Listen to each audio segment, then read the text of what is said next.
guys. I guess this is episode 9, and it's been a pretty crazy week. I'm probably just gonna talk really fast and try to get this out. It may be the last time I do it before I go to Iceland, just because I waited too long to kind of come up with an itinerary, and so now I'm stressing about it. I'm flexible, but you have to rent rooms. So I kept thinking, I don't want to be stressed out about this trip. I'm going to wait until this crazy week of such and such is over. And that week was followed by another week of something unpredictable, and it just ended up that there was no crazy week. And it really snuck up on me. I think like 2 days ago, I realized it's in a week, and almost a week, and I just kind of freaked out. So this is probably it for a couple of weeks. And then when I get back, I'll have lots of pictures. And having a podcast will encourage me to go ahead and get those pictures uploaded, because like all the ones from Wyoming and a year ago and all sorts of stuff, I haven't posted anywhere. So it'll be good for me. So anyway, I wanted to mention, I had a thumbnail for this, the last episode, episode 8, and it was my KonMari folded t-shirts, and I had talked about how there were so many, they were just jammed in there, like my bookshelves could be jammed with books. And 3 of you, I don't remember everyone, I know Frauke and Jen had recommended that I make a t-shirt quilt, which is something I pinned on Pinterest years ago when we had all these martial arts school and soccer and school t-shirts, band t-shirts, and I thought one day I'll learn to sew and I'll make a quilt for everybody. But I didn't learn, and everybody just wanted to get rid of their t-shirts when they were ruined or didn't fit anymore. We gave them away, and so that never happened. But you guys are mentioning it, and I'm thinking, eventually that would be a good idea. I won't ever want to throw them away, even if they don't look good enough to wear. Say they start to fray or ripped or something, pit stains, who knows. I could still do like a t-shirt quilt, so that's a good idea. Something to think about, but I'm not going to hang on to something that I would have gotten rid of that doesn't work for me anymore just to make the quilt, most likely. I mean, if I know I might not get around to it. I think I could. I mean, that would be a really easy sewing project to learn with. And most of the t-shirts are like a stiff t-shirt fabric, so anyway, I appreciated that suggestion.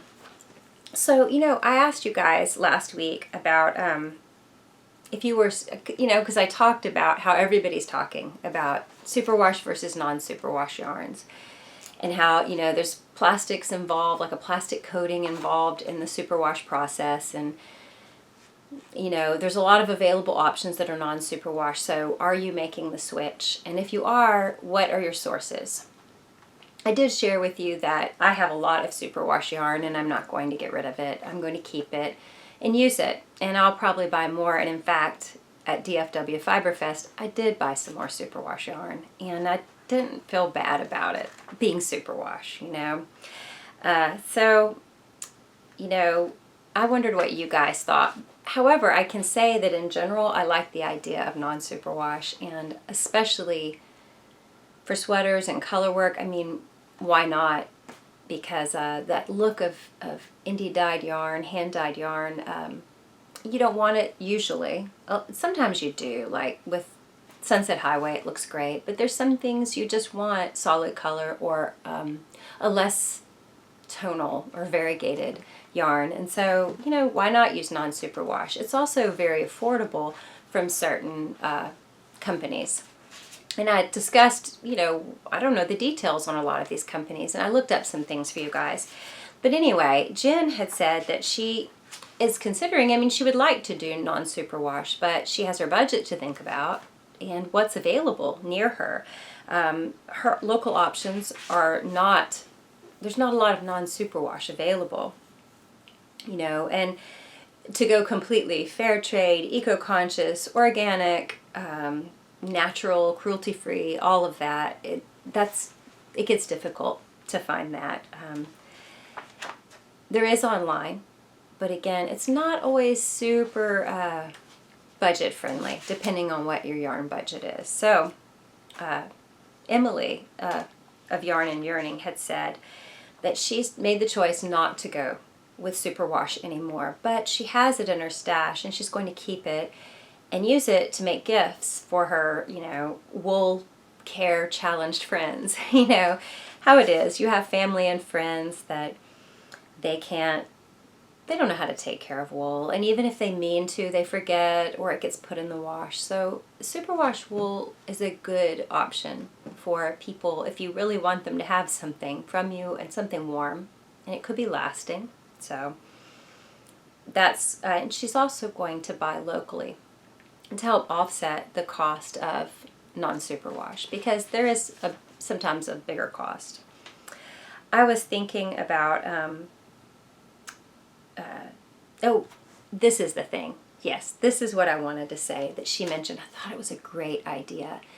She has taken the time to get in touch with different small makers, indie dyers, and tell them she has a lot of interest in non-superwash, that they would dye, and if they're interested in trying it, she would be a customer. And that's really smart, because a lot of people would like to branch out into dyeing non-superwash. They know it doesn't take color the same. However, I've seen some non-superwash that took color and just looked almost like superwash to me. I think it just might be something dyers have to work with and buyers have to be patient with. But, you know, as with any business, if you dye it and no one buys it, what do you do? So Emily has taken the time to let them know that she would be an interested customer. And it made me think of this sweater. I think it's Goldfinch by Andrea Mowry. I mean, it's not a sweater, it's a scarf. A shawl. Guys, my brain is totally fried. Here we go. I think this is the front. I don't know if yes, this is. I knit this in 3 colors that were on sale in Laura of Jinx Yarn's shop years ago, a few years ago, about 2 years ago maybe. They were on sale. It was Targhee DK. It was a non-superwash wool, and you can see it. They are tonal. They are tonal, but they are not as tonal. There's not the variance of color that would be there if it was superwash. But I liked them, and I really liked working with it. It felt great. Non-superwash is, to me, the funnest yarn to knit with, because there's just that flexibility is there in your hand. You get the rhythm. I get that rhythm going really well.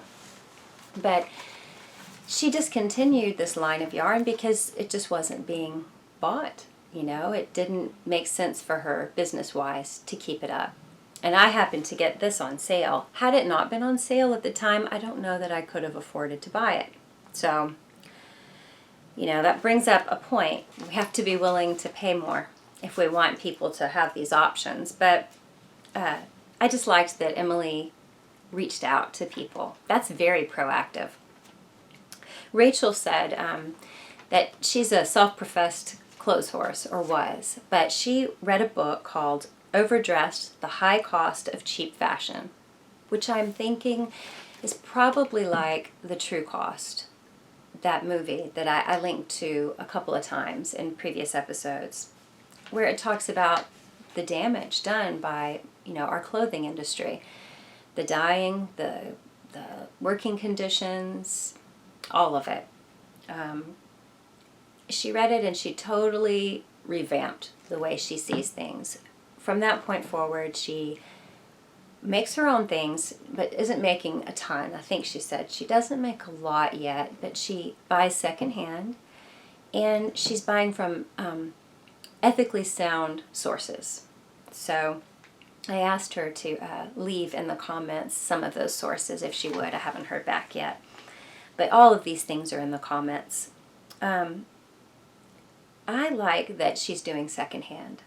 And that's something I always did since I was a teenager, because I didn't have a lot of money as a teenager. And then as I got older, I always liked secondhand better anyway. I often could find like retro things I liked easier that way. But I didn't know or think about, the fashion industry. I really didn't fully understand the damage it's doing in our world until this last year when I watched The True Cost. So I definitely am doing resale. But I'm wanting to learn to sew for that reason. But I love that Rachel just totally turned it around, and I thought it was really inspirational. Carmen said that she has to use budget brands of yarn also because of what's available in her area. She does like Issachar. I think you say Issachar. I think that's how it's pronounced. And she wants to branch out to others, but availability is an issue for her. And maybe budget too. I don't know about Issachar. I didn't look up information before I started doing this. I should have, so I could tell you guys, but I'll have a link to the company in the notes. I'll have links. I'm going to have a lot of links in this episode because I'm going to talk about a lot of companies, and I'm just going to throw some names out there. And you guys can look in the notes and see, pick and choose what you want to know about. Pammy said she is not going to trash her stash. She's got a lot of superwash. She's going to keep it, but she wants to do more non-superwash. She probably will, but she feels a little resistant to the trend, which I get. When you hear about something over and over again, it begins to feel, I don't know, that high pressure. I feel the resistance to do it myself. I just feel like, okay, enough's enough, but obviously it's a heartfelt trend, I think with so many people. It's genuine, and I'm going to be realistic. I'm not going to get rid of my superwash either, and I probably will still buy it, but probably less, mostly because I've learned of so many good sources that are a little more affordable just in searching for this podcast. So another thing about the trend of non-superwash is, I go to DFW Fiber Fest and I look for non-superwash yarns, and I came home with them, and we have a moth problem where I live. Look what I put my non-superwash yarns in, everybody. A big giant Ziploc. It's a recycled Ziploc, but it's still a Ziploc. So, I have plastics and chemicals and things used in the superwash process. We have it in our paper towels, our facial tissues. There's a lot of fires to put out, I guess is what I'm saying. So jumping on the yarn, no plastics bandwagon is fine and it's good, but it would be a little disingenuous, that might be the word, of me if I act like, I went to the Fiber Fest and I only bought non-superwash because I don't like plastics, everybody. That would be kind of silly because I have plastics all around me from yarn and other things. So right now I'm more interested in tackling food packaging waste. I feel like I am really hurting the environment more with that than my yarn purchases. But like I said, I totally understand people going all the way with it, and a lot of people are going all the way with both, They're getting it out of their lives across the board. That's really great. Anyway, so Pammy, I hear you. I'm right there with you. Caroline is down to 2 balls of superwash. She doesn't keep a big stash because, as we'll discuss later, she's really downsized or right-sized her life, and she just pretty much keeps the yarn on hand that she'll be using. So 2 balls of superwash yet left, and she would like to move into non-superwash. But again, there's the availability. I don't know that she shops online, and so she said, where to find it. So if not from someplace by mail order, I was thinking about local ranches. Caroline, maybe there are some local ranchers or people who just have fiber animals. They may not even be using the fiber. Sometimes smaller ranches or places that grow, sheep for food, they just get rid of the fleece. And rather than it be thrown away or burned, maybe you could be using it and your husband spins, so he could make some yarn for you. Another option would be local or nearby wool festivals. They may have them once a year or twice a year.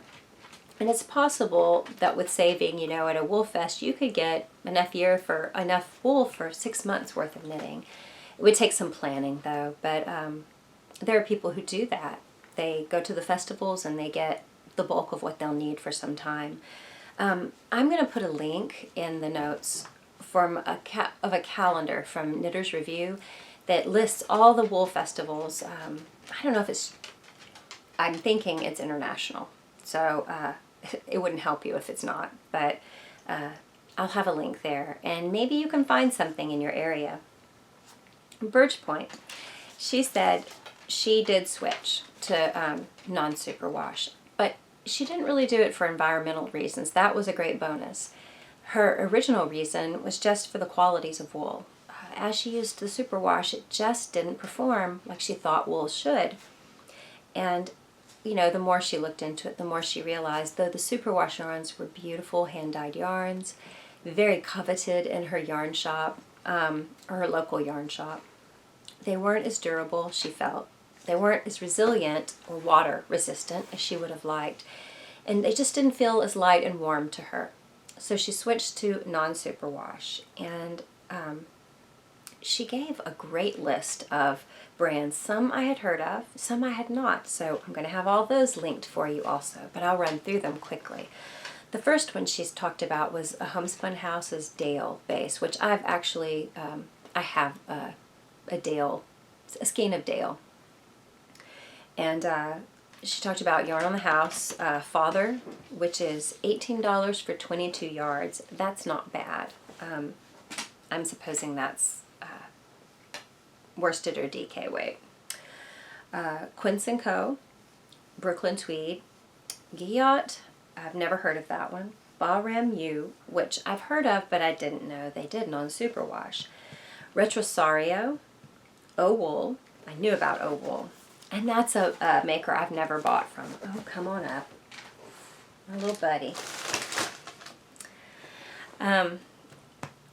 Swan's Island, Elemental Effects, another I've never heard of, and Blacker and Tuku Wool. I've heard of Blacker and Tuku Wool because there's just a big craze right now for the non-superwash, traditional European yarns that are great for color work, and so I've been hearing people talk about them. And I mentioned that Blacker does have a mohair merino mix that would be good for socks, and it's non-superwash, so those are all good ones. Some more that I found were Peace Fleece, which beyond being ethically produced and environmentally sound, they are also I think they employ people in war-torn areas, so it really helps community building. Another that does that is Mirasol. They are a community builder. I think in Puno is where they get their Peruvian yarn. There's Woolganics, Manos del Uruguay, which they've been doing that for a long time. They've been, in fact, I read online that the World Fair Trade Organization has made them a member, which is kind of a big deal. I've never heard of another yarn company having that distinction. They may be, but I didn't know about it. And then White Gum Wool is an Australian company, I believe, that I hadn't heard of, and they are supposed to be cruelty-free, processing, mill, and all of it. I heard that in Australia there's a process that's used, and it's not legal in the United States, I don't think. It's a mulesing, which is, I'm not sure if I'm even saying it right, but it involves removing hair around the back end of a sheep so it won't get dirty when they defecate, but it's they remove the skin so that the hair isn't produced there, and it's supposed to be really painful with no anesthetic. So, you know, White Gum Wool is not a company that does that. Okay, so I went to Dallas Fort Worth Fiber Fest, and I really enjoyed it. It was nice. My husband had big plans. He was going to go on a mountain biking trail, but we weren't really prepared for the hail and then the almost freezing weather in April in Texas. And so it was raining, and he just said, nah, I'm not going to bother with it raining. So he's just going to have to do it later in a week or so. While I'm gone, I think he has plans to go mountain biking. So while I was there, I told you guys I was going to look and see what we had possibly that was produced here in Texas that is non-superwash. I was just interested. I really didn't think I would find very much. I knew of a couple of places. I knew Hill Country Weavers would have their Naturally Hill Country Weavers yarn line. It's a new natural yarn line, and I believe it's from Texas ranchers, but I'm not sure. Meant to look that up too. I knew they'd be there, and a couple of others, but there was a lot more than I expected, and I'll show you some of the ones that I talked with the people and just what I discovered about them. You know, I had big plans of going and with my phone, just because I figure it's a smaller festival. I can briefly talk to certain dyers that I like, or these you know, natural yarn companies, and talk to them about their product briefly. And I was all set to do it, and the first person I met was Robin of Teeny Button Yarns, and she does, I didn't realize she did the Cherry Pearls podcast, which she and Mary do it. I thought, I've heard of that podcast for a couple of years, and it's just one I've never checked out. And I've always meant to. Usually when I hear about a podcast, I'll look it up on YouTube and subscribe really quick. And then I can go back and find it, because they'll usually pop up at the top of my recommendations, and I'll remember about it. But if you're busy and you don't get to write it down or subscribe really quick, I'll forget. I don't have that kind of mental space anymore to remember things. So I didn't realize that she did this podcast. So anyway, I got to meet them. They were really friendly, and she was the only person, Robin's the only person I interviewed. I didn't really interview her. I just asked her briefly what she was most excited about in her shop, and she showed some of her Harry Potter yarns, which she has so many from her different clubs she's done. She had a really great shop. You know, the boot shop, it's booths. The booths are small, but there's so much packed in there. It's amazing.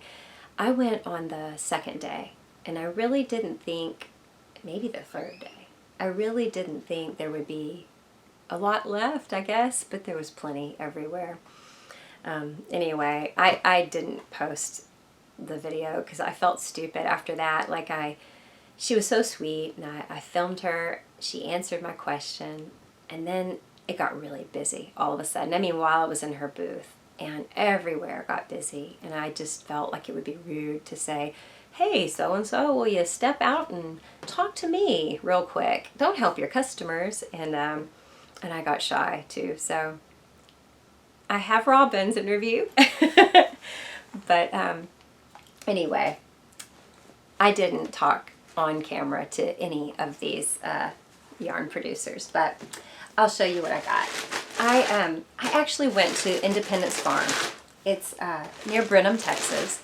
I went earlier this year during my son's soccer tournament. I heard they had a really great mill store, but I didn't really call or anything to see. They actually aren't really open all hours to the public. I think you have to schedule visits because they're busy doing the mill, and so and running the farm. So anyway, they were at this event, so I got to talk to the owner, and I picked up 2 yarns. They're called Texas Tweed, and they are 60% Rambouillet, 40% Kid Mohair, and they're so soft and so pretty.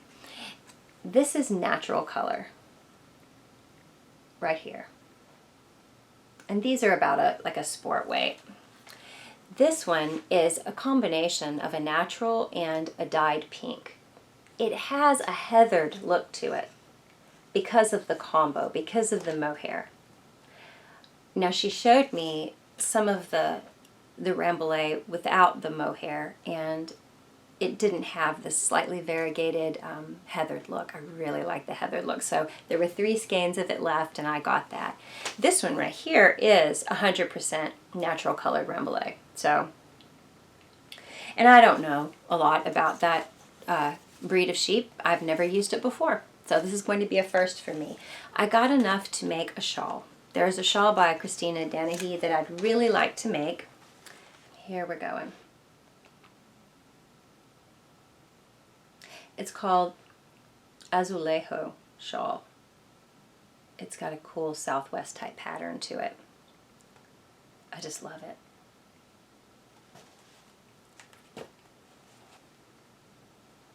Really nice, huh? Really nice. I think I'll have enough for it. I may have to do some changes. I'm not sure how I would do it if I can't make it work. Or maybe add a border color. So I'll figure something out. But I can't see doing anything else with this. That is all I can think of that I want to do. So one of these days. They also had a marl that they produced with, it was, I don't know, it was the Rambouillet with something else, marled, and supposedly some women got pretty heated over who gets that last skein. So I went to their booth first, actually, and it was so crowded. It was one of the first booths in line, so it was so crowded I felt like a little claustrophobic, and it felt a little tense in there, so I left just from people, you know, hurrying and getting what they wanted.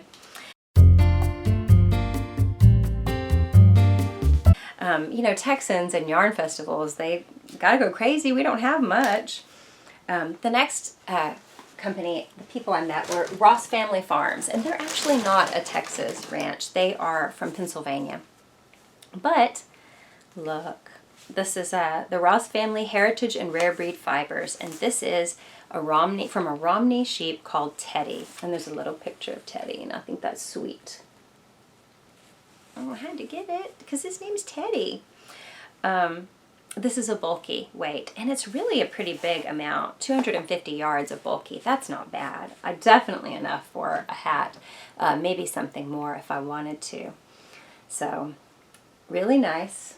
And as I taught with them, they said, you know, they talked about the quality of how they raise their animals and take care of them. They're very proud of having natural products. They had a few hand-dyed skeins, and they were hand-dyed and non-superwash. You could tell they weren't superwash. They were nice, but they just had so much to choose from that was natural. That's what I wanted. Now this, they had it in their shop, but it says Wild Patch Woolies, and it's CVM. I didn't know what CVM was. It sounds like a pharmacy to me. It was California Variegated Mutant is what that stands for, and you guys may know that. I didn't. So I believe these skeins came... My cat's knocking things over. These skeins came to them when they bought the sheep. The owner of the sheep had these skeins of yarn spun up, and they weren't selling them. So they actually got free yarn along with it, and I believe that's what I'm buying here. So this is a marl. It's a combo of 2-ply skeins. I mean 2-plied strands. And it's really nice. I don't know if this shows so well because of the light is terrible. It got dark while I was wanting to do this. I like to do this in the sunlight, but you guys, I'm just barely getting things done. I'm on a couple of committees and different things. Everything gets busy right at the end of the school year. Plus, having a child graduating is just extra chaotic. The next group I visited, I meant to talk to someone from Hill Country Weavers about their naturals line, but they were very busy. they had some sales and things going on, I guess. And because I can go to Hill Country Weavers when I visit my daughter, I didn't spend a ton of time there in that booth. I kind of wanted to see places and people I don't get to see ever. So, right now I'm focusing on the yarn I got that was non-superwash. I did get a few superwash skeins, and I got those from like Teeny Button, Robin, from Diane, the Suburban Stitcher. I got to meet her, and she helped me pick out 3 skeins for her Suburban wrap, which is excellent. I got some Jinx yarn. I met Laura and Karen of Round Table Yarns. So, I got to go into each of those places too, and some more, but because of our conversation, I'm focusing on superwash, and that's what I focused on when I was buying too. So this yarn feels so incredibly soft. It's non-superwash. It is from U to Yarn. U to Yarn, the dyer is Trudy. I'm going to show you a shawl that I saw. She posted it on Instagram right before the festival. It was a special, thing she was releasing at the time of the festival. It's called the Poly Shawl, and I really like it. I like anything with tassels. I just think shawls with tassels are just cool looking. So this took just 2 skeins of her DK weight. So I looked for a while, and the colors that she has in her shop that I really wanted were sold out. But in the non-superwash, I found these 2, and this one I did want, Scarecrow. You can see there is there's variegation. Definitely it's tonal, and it's beautiful. But maybe not the same as her superwash. It's not the same as her superwash wool. But it's still no less beautiful, and knowing that it's a healthy product, and it came from a healthy, happy animal. And the process, is sound. It makes it extra special. This line of yarn, she calls it her Sustain Me DK. That's a neat name for it. Didn't have a name on this one. I don't know what this colorway is. It might be one of her staple colorways. I'm not sure. She was obviously really busy prepping for this show. So I'm going to use those for the shawl. I don't know if I showed you. It's called the Poly Shawl. Isn't that lovely? Lots of texture.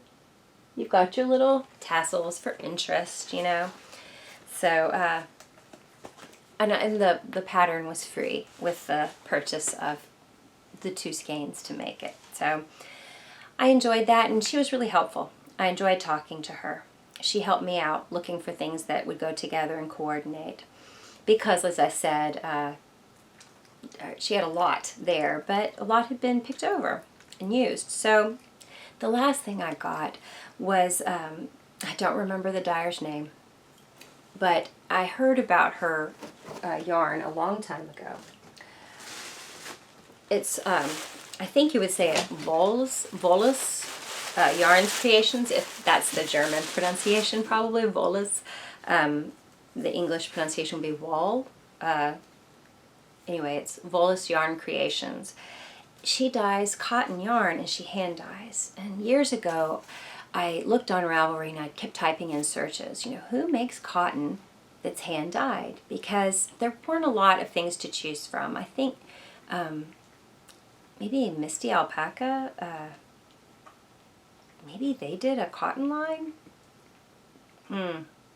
Someone, I know of one place that did. And I don't know all the dyers there are in the world, but it wasn't super common. And I found out about her.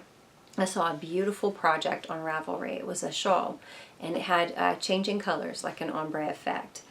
And I realized who dyed it, and I went searching, and she posts her shop updates on Ravelry. So I'm going to have a link to her Ravelry page and the forum where she posts her shop updates, where they'll be or what will be in them. And you kind of have to be watching, but apparently it's working for her. I had trouble when I would go to look. nothing was being updated, and I didn't think to check regularly enough. So she was there at this festival, and she had so many beautiful colors. It's cotton, and it's fingering weight. It's her color changing cotton, 100% cotton. Now, it's not organic cotton, but if you're concerned about the superwash process, that didn't happen here. So you can see the color changes. Well, you're going from a dark green, like a spruce, greenish gray, all the way to a light gray through various shades of green. It's really, really beautiful, the things she had. And she had pattern examples, but I knew of one I wanted to do with this. So I was really excited to meet her there. And she is from Texas, I believe, which I didn't realize that either. So, you know, the reason I looked for a dyer of cotton was because I was tired of not wearing my sweaters and things. I really wanted some hand-dyed, indie-dyed looking cotton. And so anyway, that's another option for you. And I'm going to have the link. So what I did, oh, and one other.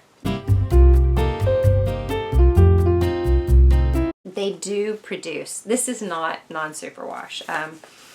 I met the ladies of Kid Kat Ranch, and you can probably guess why it's called Kid Kat Ranch. They have kid mohair, goats, and they have a lot of cats. So they were really friendly, and they helped me look through their yarn for, I just wanted to look at non-superwash. That's what I was planning on going for, just because I could, you know. And there was a lot to choose from. As we talked about it, though, she showed me some non-superwash skeins. They were variegated. They were very beautiful. But I saw this. It was superwash. It was gray, but it had all these multicolored flecks of tweed. I don't think you can see because of the poopy lighting. Anyway, as I saw it, I was like, I think I'm going to get this. And they go, what? You don't want non-superwash? I said, well, I did, but I love this. This is too pretty. You know, I'm not a purist, so they just thought that was funny. And that's what I got. But Kid Kat Ranch, they have the kid mohair. And what they were selling was also yarn that they had, that she had dyed. And so they have BFL, that is non-superwash and hand-dyed. But then they have other things too, so you can look up their shop. So anyway, we've talked about these are not your everyday budget dyers, although a lot of these I found were affordable. Knit Picks and Cascade, two of the big ones I use. I also use a lot of Patons, but I forgot to look them up for you guys. So I looked up what I could find on Knit Picks, and on their site, their customer service site, they say, they don't say they're not fair trade, but I guess according to what fair trade means, there's nothing to let us know about that. They do say they use ethical practices, and they regularly visit their the mills overseas where a lot of their stuff is done to ensure that there's proper conditions and that it's child-free labor. So I believe all of their yarns are created in Peru. So that was good to know. That made me feel better. Cascade, as I looked up things on it, it wasn't easy to find. I found a site where a yarn store owner had was talking with people on a forum after Cascade started sending all of their acrylic and superwash yarn production over to China. People were talking about it and why. China doesn't have animal and environmental regulations, so it's kind of hit or miss what you'll get, how your product was created. So he was saying that they keep everything else in Peru, but the acrylic and superwash is milled in China because it's just cheaper. It's lower cost for them. But they say that their production their Chinese production goes through the same quality controls as the Peruvian yarn production. So though people think they see a difference in the way it is plied and created, this shop owner said it's still, he thinks it still is durable. It may look different, have a different look to it because it's being done in a different place, but probably, yeah, their quality is the same as in Peru. So, it just makes you think, well, why? Why send part of it in Peru and then outsource the rest to China? And the answer is all superwash yarns are not made in the U.S. now. Everyone getting their superwash yarn is getting it from overseas, a lot of it from China. I know that, I think it was Maria of the Ninja Chickens, she has a link to an article, and I'll find it and link to it, but go to her, not her last one, but the one before, podcast, and she talks a lot about superwash. I think it was after she got back from Edinburgh. She talks about how the U.S. military decided that all of the making of the wool in their uniforms would be done here, and so they actually created a superwash plant or whatever, I don't know what you call it, a factory for that. But still, most of the superwash for our hand dyers and our yarn companies that we know, it comes from overseas. And the reason we don't have those facilities here is just because the wool industry almost died out.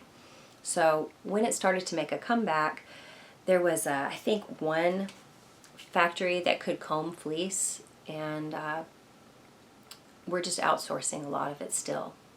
However, we do have mills running now in our country, and it looks as though it's projected that the wool industry will grow here, which is great for American farmers and ranchers, and it could be great for the environment because of our quality control and environmental issues, labor practices, and just, ethical treatment of animals. So that's all good.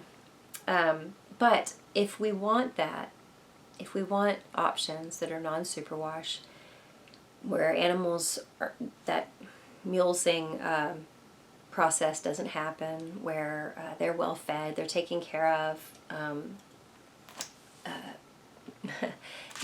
whole areas aren't polluted by dyeing processes and runoff from pollution.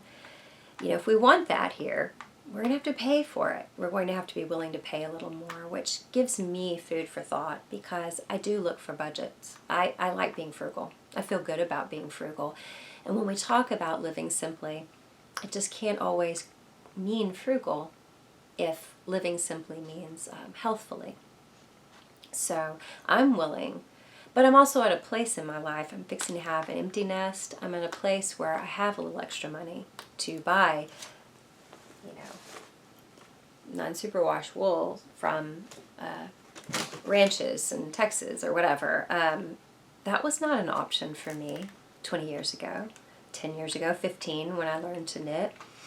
It wasn't an option then. So anyway, it's just some food for thought. We do have to be willing to pay, a little more.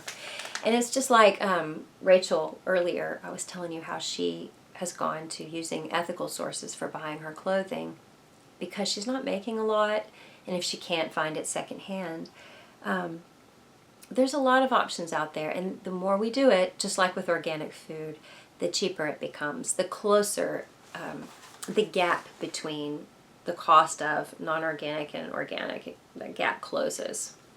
It certainly has since I've been an adult. I can afford to do a lot of organic food now. I could not when I first wanted to in my 20s. So if I'm realistic, honest, I'll still buy superwash yarns. I appreciate a lot of the indie dyers out there. So like I said, right now my biggest focus is food packaging waste. I think that's the biggest source of plastics coming out of our home.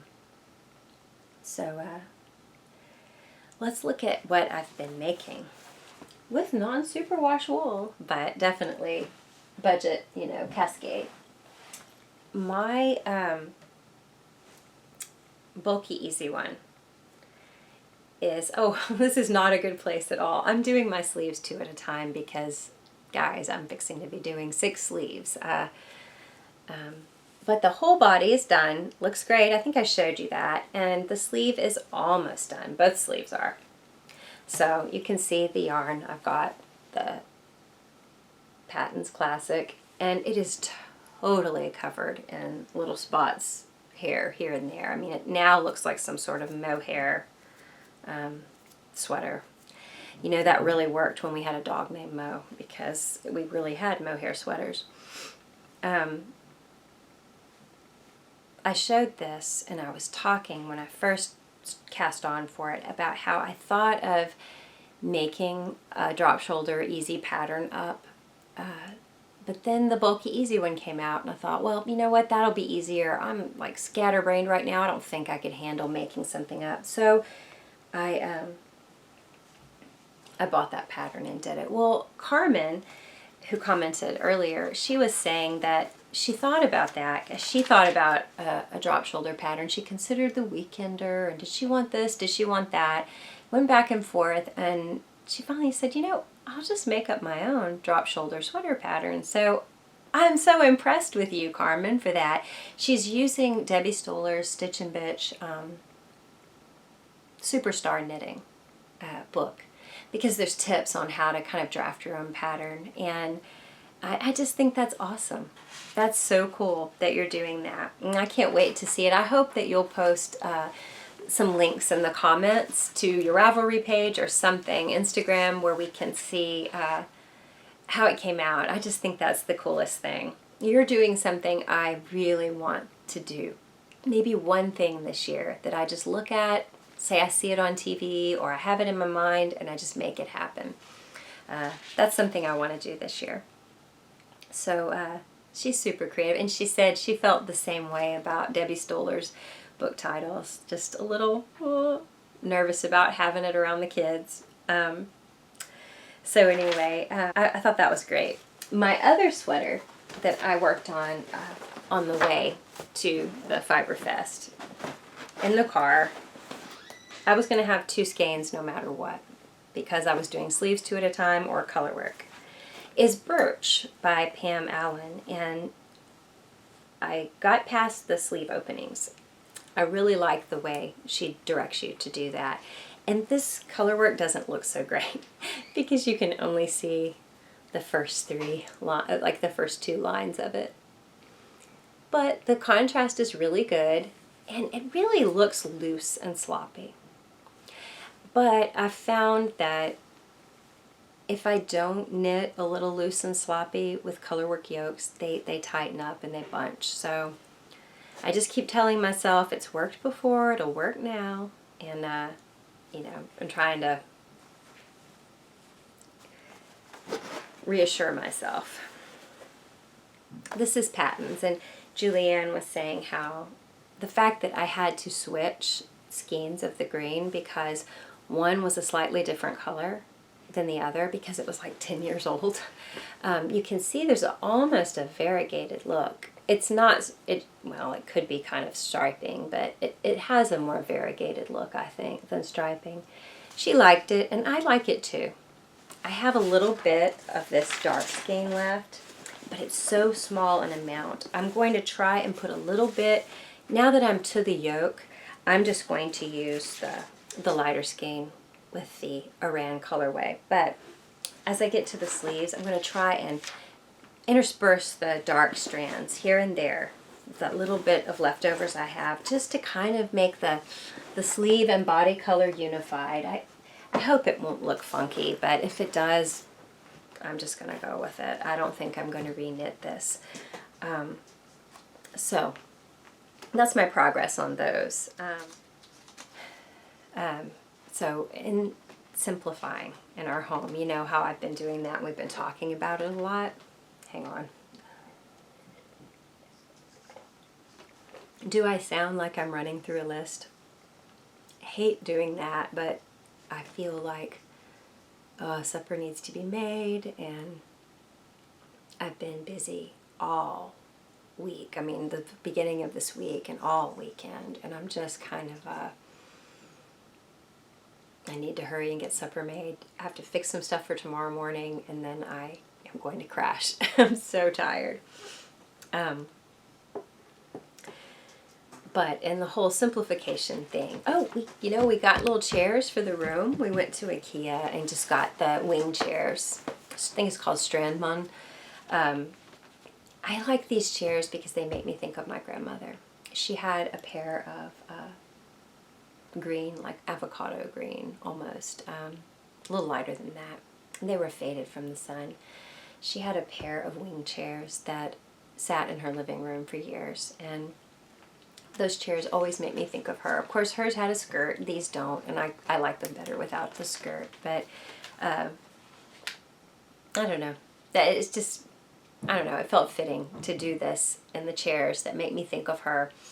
There were always two sitting next to each other, like ready for a conversation. We didn't really sit in them that much, though.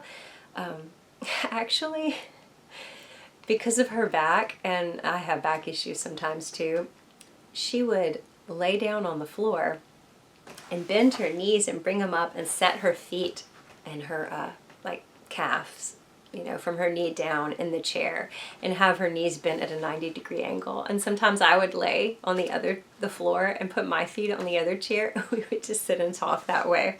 It was so bizarre, but anyway, they make me think of her. But we got this room is taken shape. Because of cleaning around the house, getting rid of things, furniture that was no good, straightening, organizing, all the yarn is in here, pictures are up on the wall for the most part. Most everything is done around the house. I have a drawer, 2 shelves, and a drawer and 3 shelves in different places around the house that I still need to go through. And then I have my grandmother's papers, a lot of paperwork I still need to look through, make sure nothing's important and needed, not the kind of thing you would save. But then there's the photos to scan and all of that. And as I cleaned around my house, I thought a lot through this process, My thoughts on what I found were that I must have really been overwhelmed the last, say, 5 years, because I really let things get bad. Like, one of the shelves that I need to clean off it's like this hutch, and when you walk in the back door, mail, school papers, letters from the teacher, all of it would just get filed on top of it. And it would grow. Things the kids made, pictures that we had taken, school pictures, whatever, would pile up and pile up and pile up. And I think twice in the last 5 years, I would go through here and there, but I just backed it all up, put it somewhere. I can't look at it. I can't handle it. I couldn't even make decisions about, should I keep this thing or should I not? Like, I was so out of focus and exhausted that I was like, this restaurant menu, do I need to keep this takeout menu? It was kind of ridiculous. I couldn't handle any more choices, any more thoughts. So we just boxed it all up, set it aside. And when I started this cleaning thing, before I even started reading The Year of Less, but when I started thinking about simplifying, that was one of the first things I did. I went through that box. It took hours. And there were some things to save, but there was a lot to throw away. I just can't believe I didn't do it as I went. But I think I was just overwhelmed. And I wonder how many people, maybe even because of the mess in their home, get so overwhelmed that they can no longer stop creating a mess. It's just, I can't make a decision on what to do, what not to keep, So I thought about that. And another problem I had at the time was, my private time, my hobby time, whatever, relaxing time, it changed. My time to learn new things, it was diminished greatly. I didn't adjust my learning and my making goals to fit the amount of time I had. So I continued to get things like, little pickup stuff for a project that I was in no way going to have time to get to for a year or two. But I didn't adjust that. I wasn't being realistic. I kept thinking, well, things are going to settle down and everybody's going to get well, and then we'll go back to, these certain regular visits, and I'll have more free time, and it just didn't happen that way. So, I used to do a lot of things self-taught. I did everything alone, it seemed. And it was really before YouTube was big. I did, I taught myself things like exercise stuff, like Pilates. I was doing advanced Pilates. And then I did get certified to teach, I think up to intermediate level, but I knew how to perform them all before that, just from books. Martial arts, same thing. And then I did get training, but I mean, all the cool stuff I taught myself. Like music, some piano I taught myself. Photography, photo editing, stuff like that. Knitting and crochet, I taught myself through books. It's not like it was unrealistic. I wasn't doing that. I'm going to get this how-to book for my ideal self, like we talked about last week. It wasn't that. If I had an interest, I used to tackle it and do it. I would also pick up things here and there, like say at a yard sale, some old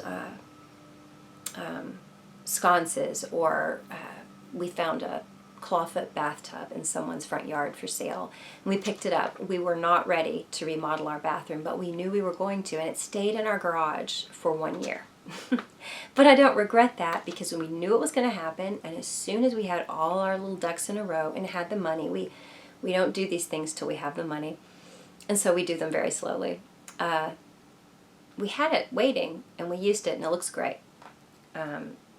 We couldn't have bought that style of tub full price, so it worked out.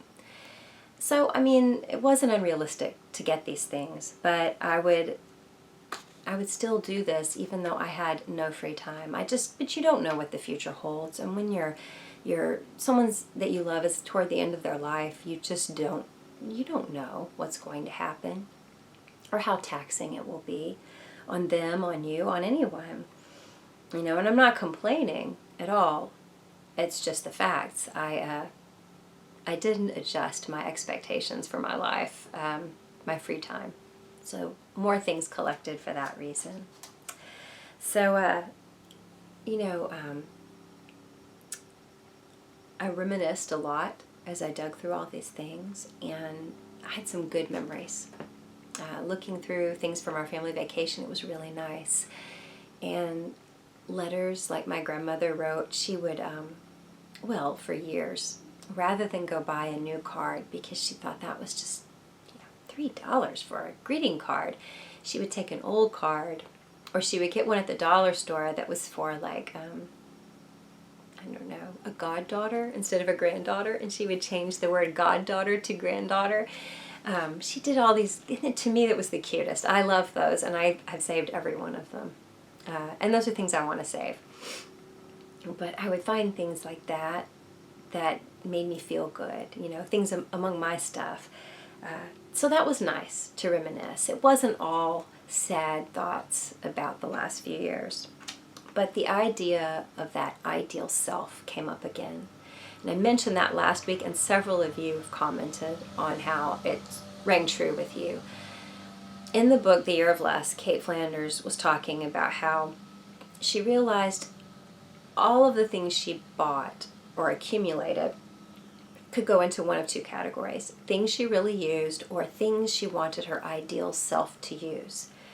So ever since I read that, I've thought about it, and I've seen things, I've identified things that I thought my ideal self would use that. I mean, with some of those projects that I thought I would get to, I legitimately would have probably gotten to them all, but I couldn't. That might have been an ideal self issue. But I also started applying that idea of that to other areas of my life, not just spending, but actions, things I do, ways I handle relationships. And a lot of it had to do with an ideal self. Like, let me see if I wrote an example down.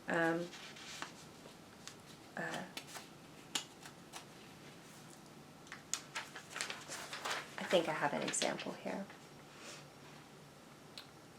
Okay, like for instance, here's one. This is a thing I didn't do because of ideal self stuff.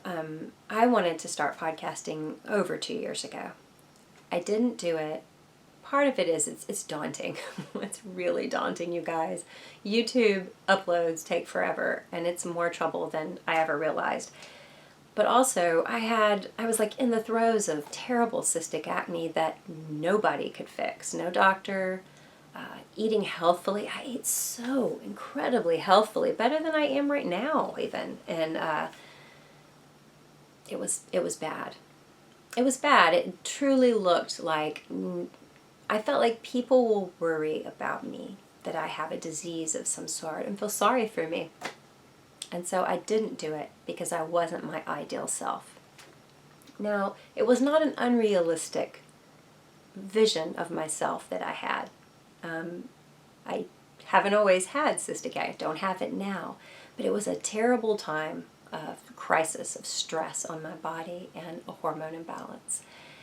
And that wasn't my ideal self. So I just wasn't going to do it yet. I'm not really afraid to be on camera or have pictures taken of me. I have wrinkles, I have scars, I have acne still. I still get acne, depending on what I eat. But it was so over the top bad. I don't know that I would do this today if I had that kind of skin, because covering it just irritated it more with makeup. So I don't know. But that was something I didn't do because I wasn't yet my ideal self. Here's one. This is kind of weird.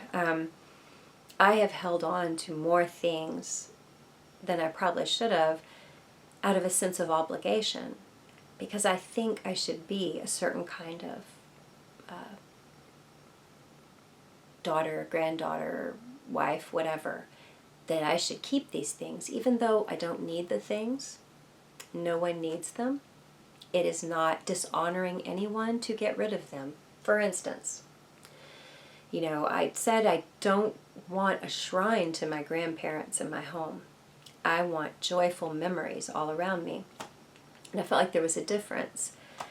I found this powder case. It's like had her. I can't believe I'm telling y'all this. It's so weird.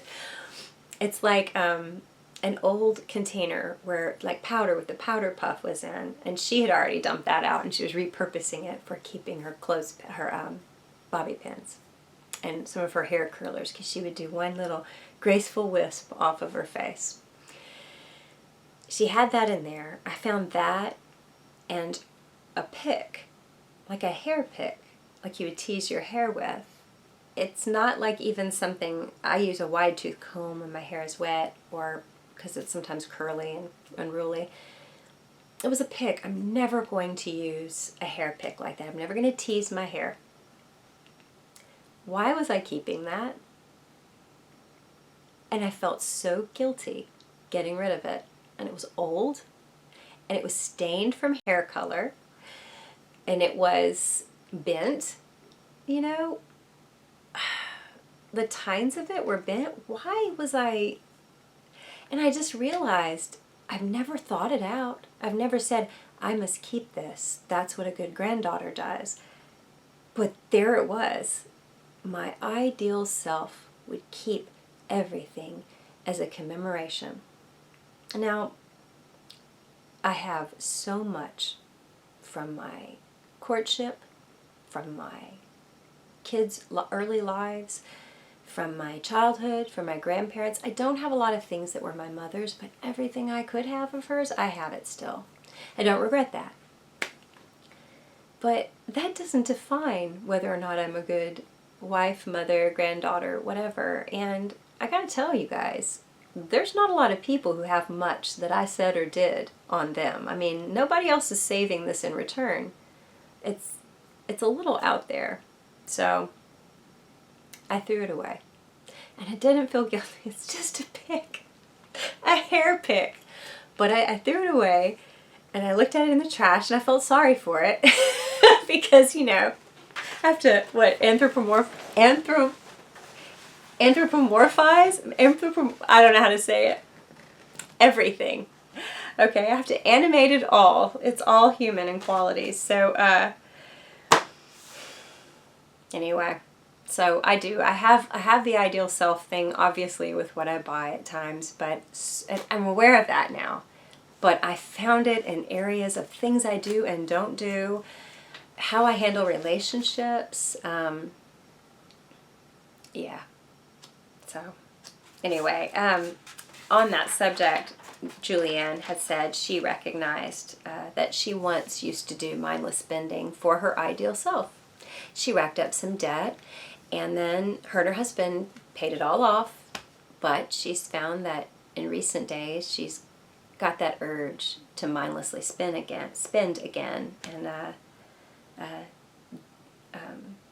And Jane also, she said she went through her home again with the idea of ideal self, and she found even more stuff. And I don't know if you remember back, like one of the first episodes, she had said that when we first started talking about cleaning and simplifying life, that she moved into a much smaller place and went through all of her things and just really simplified things. Well, now she's gone back and looking through, especially crafting items, and thinking, my ideal self was going to upholster those 3 chairs. Am I still going to upholster those 3 chairs? You know, things like that. She's got to kind of reevaluate again, which I think is healthy, right? We always have to reevaluate, just like we're always growing, we're always changing.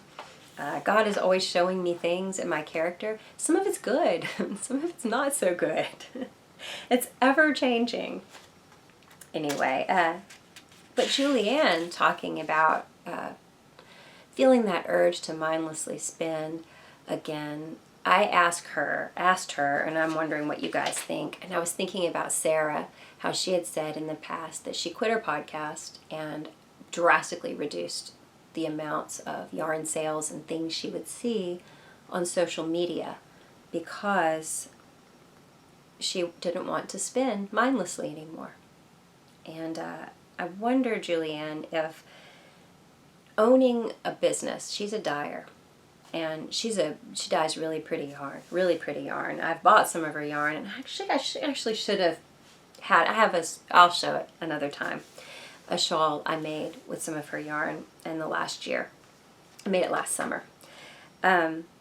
Anyway, you know, she's got a dyeing business and a podcast. And when you have a business and a podcast, I don't know about you, Julianne, and I don't know personally because I don't have a business.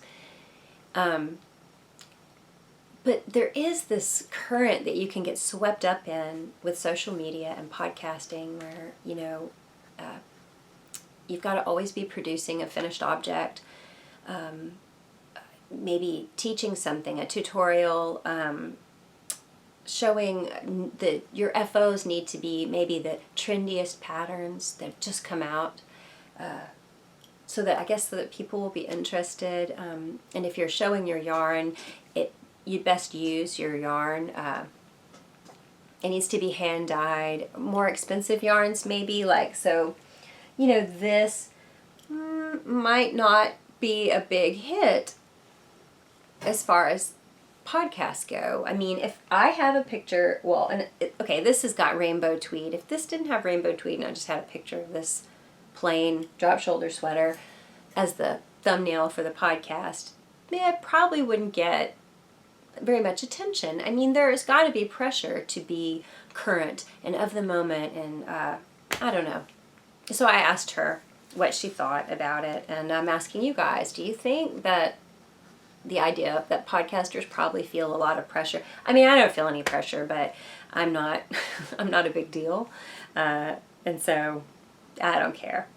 Also, I'm just not gonna do it. Like Pammy was saying, I resist the pressure to do what's current sometimes. I feel, I don't like being pushed. But I know that the social media, though, it definitely would trip me up with the spending until I realized what I was doing. But of course, Julianne knows because she's done this before. She's been there and she is catching herself, feeling that temptation. you know, we were talking about ideal self. Oh, but the whole point was I'm sorry, I'm so all over the place. The whole point was the mindless spending for Julianne started with ideal self spending, some of it, you know. And so Pammy had said she puts off knitting for herself sometimes. A lot of it had to do with fit issues, comfort in her own body and what she was making. But she's moving forward, and she's going to knit the Timely cardigan by Libby Johnson. I love that cardigan. I want to make that soon. I go on and on about Libby, but she is having I'm doing that shawl. I don't have anything to show you this week, so I'm not even pulling it out. But yeah, she's a great designer. Anyway, Pammy, you're going to like the Timely cardigan. I know you are, because every single finished object I've seen of it looks great. Vibeke was saying that she's having to learn, you know, the talk of ideal self made her think about her knitting for her body. And she's gone through some changes in the last 10 years since she was diagnosed with chronic fatigue syndrome. You know, her size and shape is changing. She's gained weight. You can't go over the top exercising to lose weight with chronic fatigue. I have Epstein-Barr. It's similar. A lot of people with I think everyone with chronic fatigue has Epstein-Barr, but most people have Epstein-Barr. It just doesn't kind of, I don't know, activate in some people. Usually I think it's from mono. But,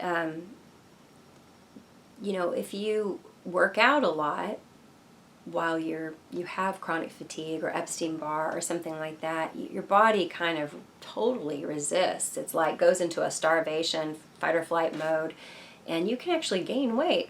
You don't lose weight that way. It does not help your hormones, and it's not the same, but I liken it to what happened in my body with the hormone crisis, because I was not overeating at all.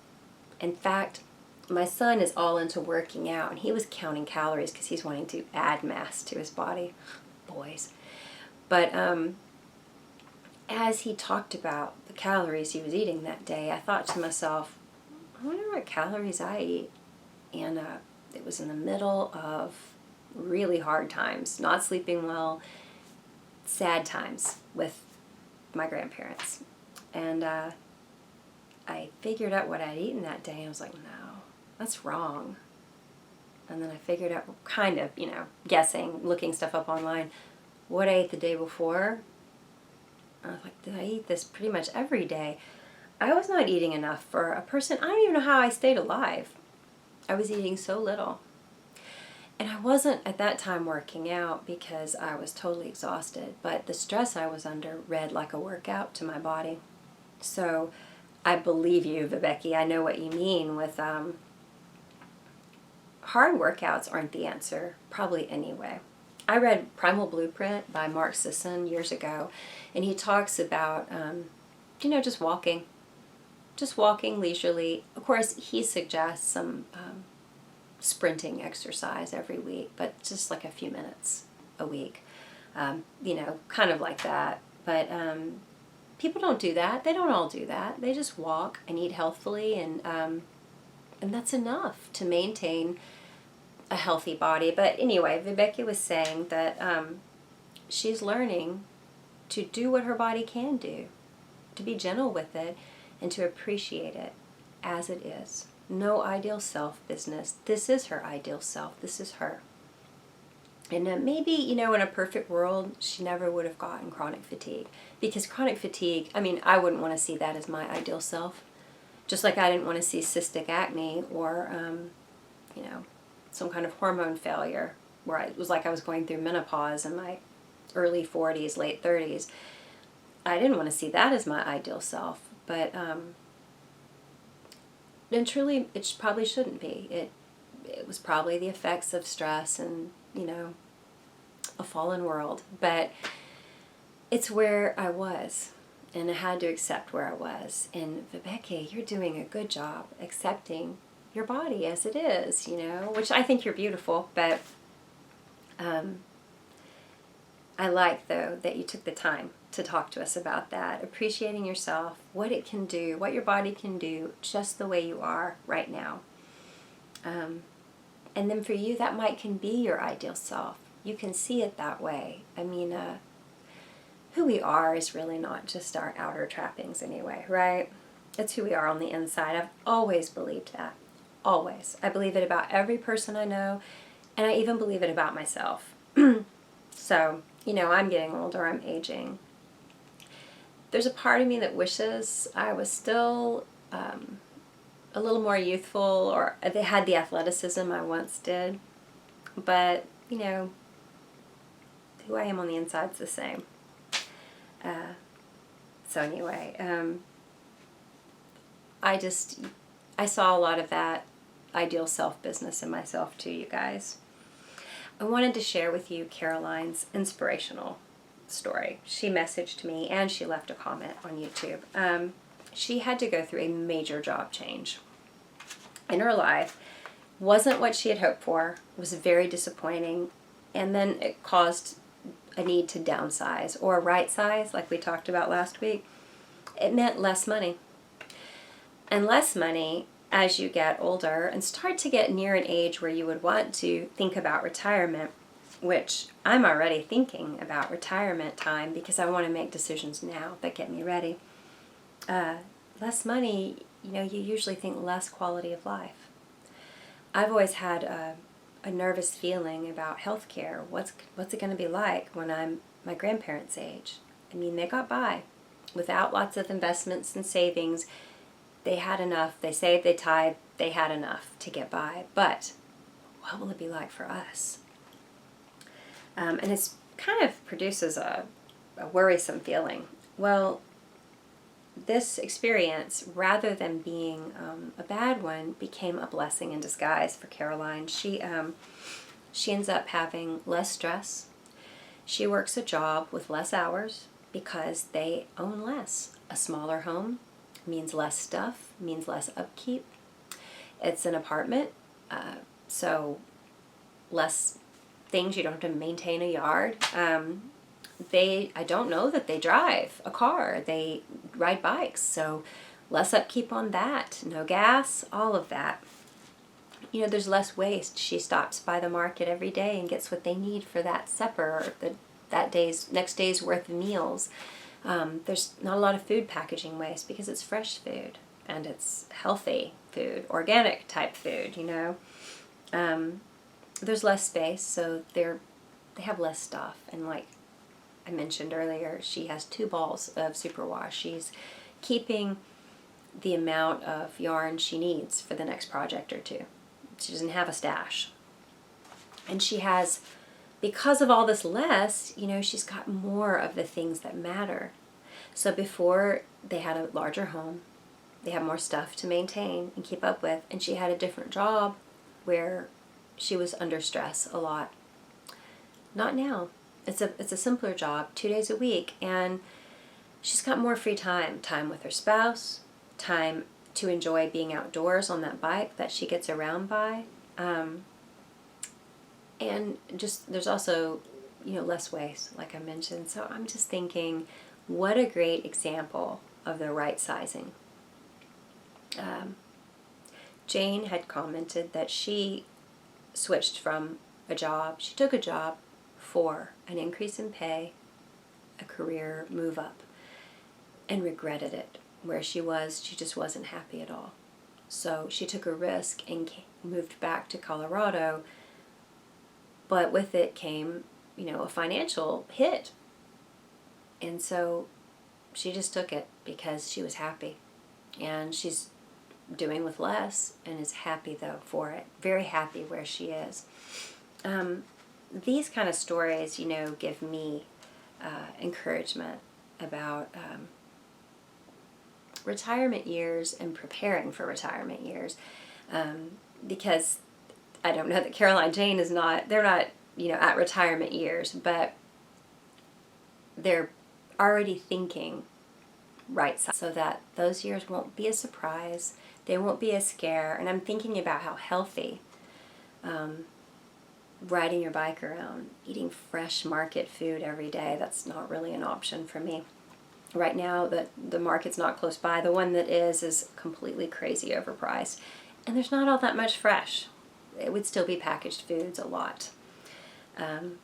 But great encouragement. The being outdoors, healthy movement, like Viveki, you're talking about enjoying your body, and slow, gentle movements like, is it Qigong? Is that how you say it? Qigong? And Tai Chi type exercises that she can do. All that's so good for your body, and like that nutritious movement that we talked about a couple of weeks ago. The idea of just any type of movement, squatting down, sitting on the floor sometimes like Carmen does to knit, things like that's really good for you.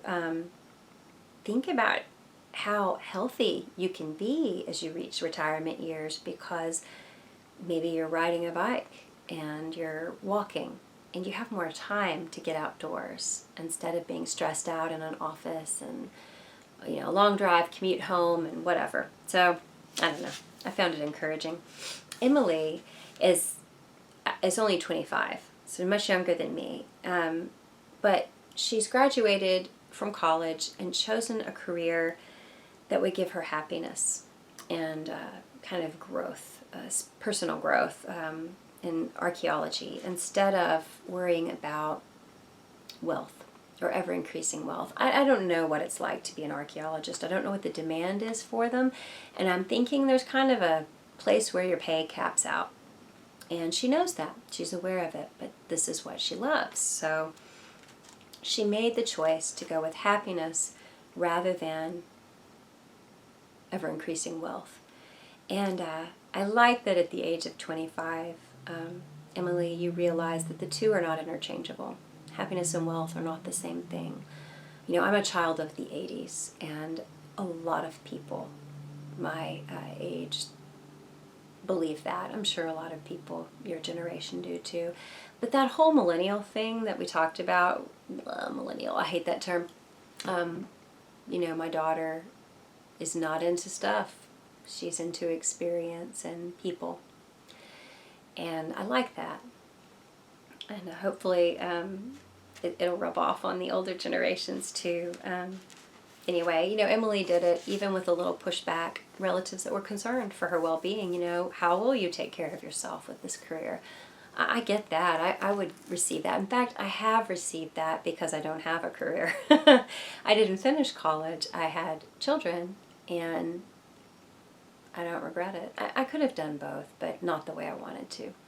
So, and then just shortly after my son entered public school, a hurricane happened and my grandparents' house flooded, and then their health began to kind of deteriorate. I wasn't on call. I could have done school. I could have worked, but I just didn't. I was at home, and then in the last few years, I haven't really been that necessary at home all the time. My son is so old now. But there were people to be there for, and my health was rotten. And so I like thinking that I took the time to build my health back in the last year. Even after my grandmother passed away and my grandfather passed away, I didn't rush back into trying to get a job and a career and store up money in case and worry about it. I focused on my health, which in the end I think I'll be really glad I did, and that probably saved me quite a bit of money. But being a stay-at-home mom, I definitely got some flack from people for it. I had wasted my intelligence. One boy I went to school with, I don't know why he felt he was such a success, but he said, man, as was after I was married and then after I was expecting my first child, man, I feel like I'm the only one who did anything with my life, Really rude and silly. His mom was still washing his clothes for him. But anyway, I had one woman tell me, oh, you're a stay-at-home mom? Well, my daughter would have been a stay-at-home mom, but she was just too intelligent. She really told me that. And she didn't even get that that was a total insult. And I knew her daughter. So, you know, it was tough in a way, but you know what you have to do. You stick with it. And Emily made her choice. It was for her well-being over her wealth. So anyway, so I have a question for you guys. I talked before about retirement. When is enough enough? And Caroline's answer was really good. It was she's kind of given us a great example of even when retirement years are you're headed toward it, and there's unexpected changes, you can do with less, and you can be happy, and be prepared for the future, and take care of your health too. And I think Emily and Jane, same. You're both on the way toward that. So I've looked up a lot about minimal retirement and this and that, but one thing that I think we all need, and it's come up here and there through our talk in the last few episodes, is that time to be healthy physically, time to get outside, be outdoors, get sun, vitamin D, time to move and blow off steam and just, get out in nature. It's just part of health. It's part of being healthy. So like for Vibeke, you can't go out and run. You can't do CrossFit. Well, okay, but you can walk and you can be outdoors, and ultimately I really believe those benefit a person more than CrossFit in the gym. I really do. I like to run. I like to do hard workouts in my garage, but being outdoors, going for walks, absolutely is more important for my health. The other is just kind of for fun. So what are you guys doing to simplify your life, slow down, and take care of yourself? How are you getting outside? How are you getting some movement? If you aren't outside, what are you doing? Or how would you like to? I'm just interested. I want to look into this some more, and check out that Nutritious Movement. Katie Bowman, that's her name. Nutritious Movement. I'll link, if she has a podcast, I'll link her website in the notes.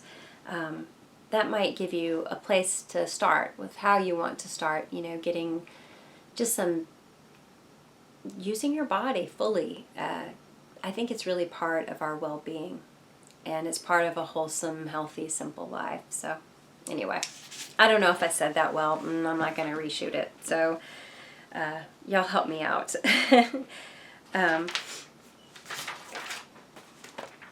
I guess that's all. You guys are just helping me think more clearly about myself, and I appreciate your feedback.